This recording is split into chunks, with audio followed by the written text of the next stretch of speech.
Volcanoes can trigger a global catastrophe when they erupt with such force that they blot out the sun. If you've seen the movie Pompeii starring Kit Harington, you know exactly what I'm talking about. But large volcanic eruptions aren't just cinematic fiction, they are a very real threat. And while there is no surefire way to survive an apocalyptic eruption, there are steps you can take to boost your odds of survival. In this video, we'll examine what happens after a volcano erupts and covers the ground in ash, so that you're prepared in the event of a real-life volcanic winter. Let's get started. Step number 1. Drop to the ground and cover your head. Just like an earthquake or a tornado, the first few minutes after a volcanic eruption are the most dangerous. If you're caught outside without shelter, drop to the ground and cover your head and neck with your arms. The safest place to be is under a sturdy table or desk away from windows. If you're driving, pull over, turn off the engine, and shelter in place until the shaking stops. Don't try to drive through falling debris. It could damage your vehicle and leave you stranded. Stay in your car if it's safe, or if you're too far away from home, abandon your vehicle and seek higher ground away from trees. Trees are especially dangerous during volcanic eruptions because their branches are heavy with wet volcanic ash. They can snap and fall, causing serious injuries or even death. If you're at a high risk of injury or worse, consider heading indoors and sealing yourself in a room with no windows. After the initial shock wave has passed, the next danger is ashfall. Depending on how far you are from the volcano, you may have between 12 and 72 hours to prepare for the impending disaster. The further you are, the more time you'll have. So pay attention to local emergency alerts and follow instructions from authorities. If you have more than 24 hours before the ash starts falling, here's what you need to do. Step 2. Prepare your home for ash. Falling volcanic ash can bury your entire house, so you need to make sure your home can withstand the weight. Clear gutters and remove any garden ornaments or satellite dishes. Securely fasten loose roof tiles and broken fences. If you have time, install storm shutters on all your windows and doors. If you don't have shutters, board up your windows with 5/8-inch thick plywood. These measures will protect your home from being completely buried in volcanic ash. You should also make sure that rain gutters are clear of leaves and debris so water flows away from the foundation. The weight of water trapped by a clogged gutter can cause the structure to collapse. If you live in a mobile home or a manufactured home, you should move to a safer location. Evacuate immediately.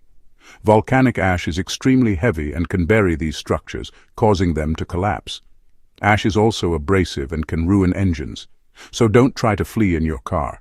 Instead, look for higher ground and move there on foot. Volcanic ash is abrasive and can ruin engines, so don't try to flee in your car. Instead, look for higher ground and move there on foot. Step 3.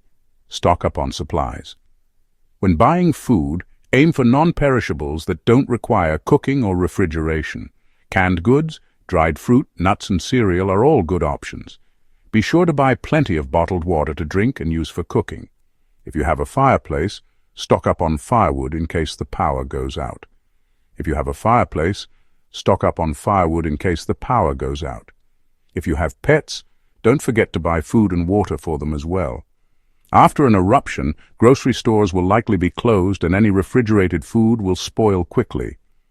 Having enough food to last several weeks is ideal, but having 3 days' worth of food is the absolute minimum. Also, you need to have a backup source of power. A generator will come in handy if the power goes out. But you need to keep in mind that generators can be noisy and attract unwanted attention. A solar generator is a much quieter alternative. And if you're lucky enough to own one, a solar generator can actually recharge while the sun is shining. Finally, flashlights are essential after an eruption. Most people will use their cell phones as flashlights, draining their batteries. Having a flashlight means you can conserve your phone battery for making calls. If you want to stay safe after a volcanic eruption, it's important to have all the right tools. Here are some things you need to buy. Gas masks, goggles and gloves. These will protect you from inhaling ash or getting it in your eyes. Ash is made up of tiny particles of pulverized rock and glass, which can cause respiratory problems and other health issues. While scientists predict how big an eruption might be, they can't tell how far the ash will travel. That's why it's crucial to have protective gear ready. Whatever you do, don't improvise. A scarf or a piece of cloth won't protect you from breathing in toxic gases and particles. Invest in a proper gas mask instead. Masks equipped with particulate filters can help filter out ash particles and prevent them from entering your lungs. N95 masks offer the most affordable protection, filtering out at least 95% of impurities in the air. However, they are not suitable for prolonged use. If you plan to be outside for an extended period, invest in an air purifier equipped with a HEPA filter. This type of filter removes at least 99.97% of impurities in the air, including ash particles. An air purifier with a battery pack can be used as a portable air filter when on the go. You can also purchase Geiger counters to monitor radiation levels.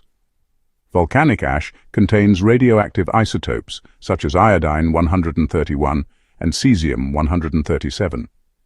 Iodine-131 can contaminate food and water supplies, while cesium-137 can accumulate in the body and cause cancer. Regular monitoring will ensure your safety and help you make informed decisions about food and water consumption. Before the ash falls, check your home for cracks and gaps. Seal any openings with plastic sheeting and duct tape. This will prevent ash from entering your home and contaminating your belongings. You should also have a vacuum cleaner with a HEPA filter ready to clean up ash.